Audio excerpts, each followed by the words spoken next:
Hello, welcome to this month's edition of the Seekers Forum. I'm Mark Matusik. Today we're going to be talking about spiritual energy and what it is that wakes up when you wake up. I hope your summer's off to a great start and that all is well in your world. So today we're going to be talking about enlightenment, lowercase e, and what it is that wakes up in us as we come to recognize our own true nature. How do we change when awakening happens? How can we know when awakenings are authentic or merely wishful thinking, figments of our imagination? Finally, how do we use our enlightened awareness to foster wisdom, balance, and compassion in our lives and bring the same into the lives of others? Let's begin by considering what it is we're looking for when we embark on a spiritual journey. We're looking for the eternal answers regarding God and mystery and who we are that drive seekers throughout the ages. What do our lives mean? Is there a God or a higher power?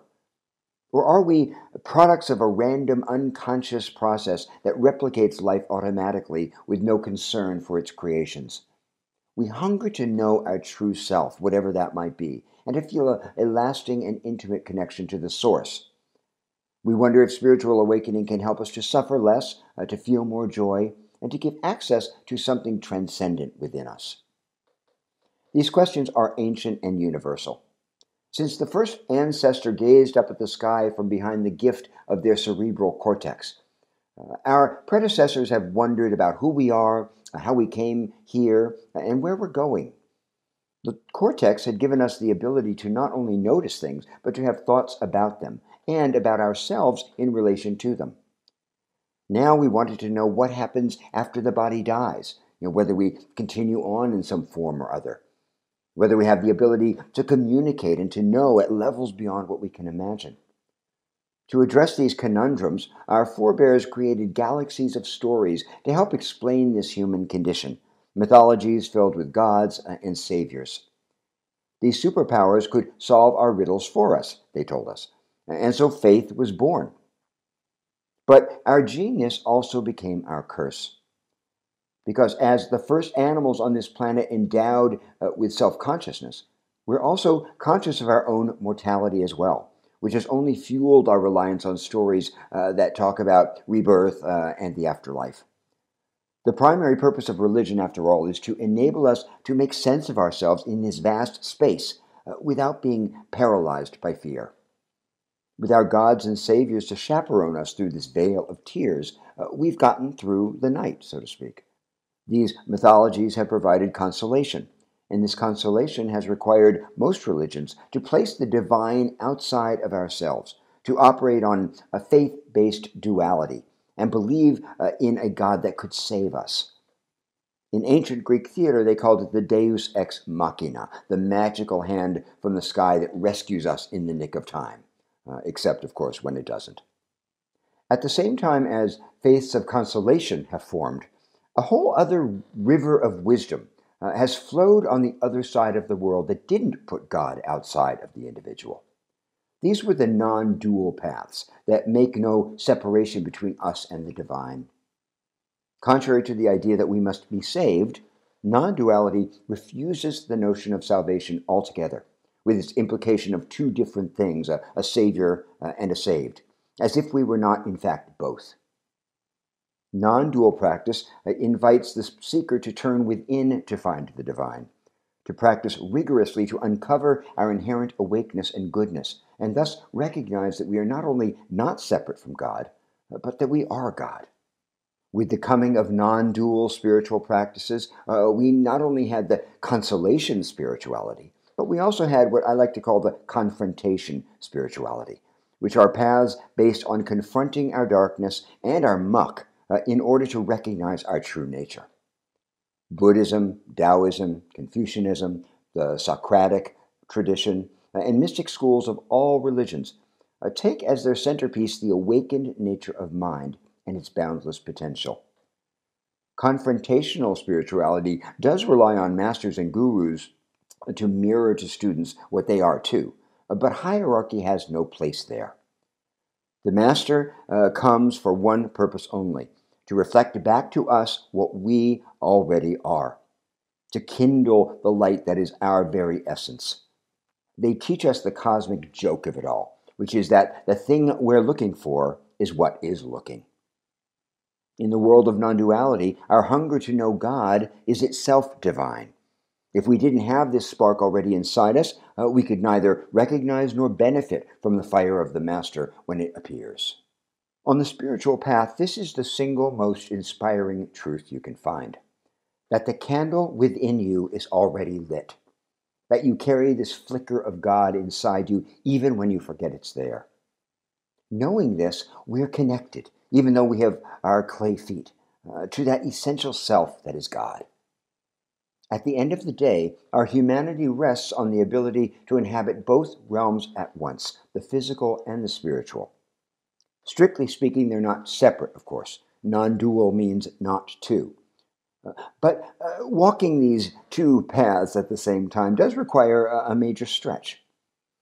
Remembering the divine spark when we're up to our eyeballs in everyday problems isn't easy, which is why we come together in groups like these to remind one another that it's there. So, what wakes up when we awaken? The answer is our essential nature. Spiritual practice opens the wisdom eye, the part of us that's already awake. This innate intelligence has always been with you, but you can't sense it or know it's there through the chattering of the thinking mind. It gets lost in the babble of cogitation. That's the thing about the still small voice within. It refuses to compete. It will not shout over the din. It waits to be invited, for space to be made, for silence. The voice of God waits for sincerity and intention and surrender, and also for us to be humble enough to receive. Till then, the God within remains ever present, but largely unfelt, which is why we need silence and dropping into ourselves to hear that voice of wisdom. So, do you have enough silence and dropping in your life? Ask yourself. Can you hear the whisper of wisdom inside you? Can you feel the presence of God rising up, reverberating inside your body when you come into the present moment? Or do you have trouble listening? Do you barrel through your life as long as possible till you just can't do it anymore? Does your worrying mind burn you to a frazzle in its attempt to wrestle reality into submission? Do anxiety, will, or just plain terror keep your mind in overdrive? And how does this addiction to thinking itself affect your awareness of the divine spark? These are very important questions to keep in mind. I had an experience last week that moved me very deeply. It was during a workshop I led in Prague. I was working one-on-one with a woman who was in a great deal of pain. She was telling me about her life. At 65 years old, she felt like a failure, lost, insecure, and desperate to reconnect with something essential inside her that she had lost touch with many years before. As she spoke, I watched her intelligent, grayish eyes searching mine for a silent response as she related her history and her suffering. Once a successful businesswoman, she felt she was losing the light inside her now that she had retired, her soul, as she called it. This light seemed farther away every day, which left her feeling more and more dim. That's the word she used, dim.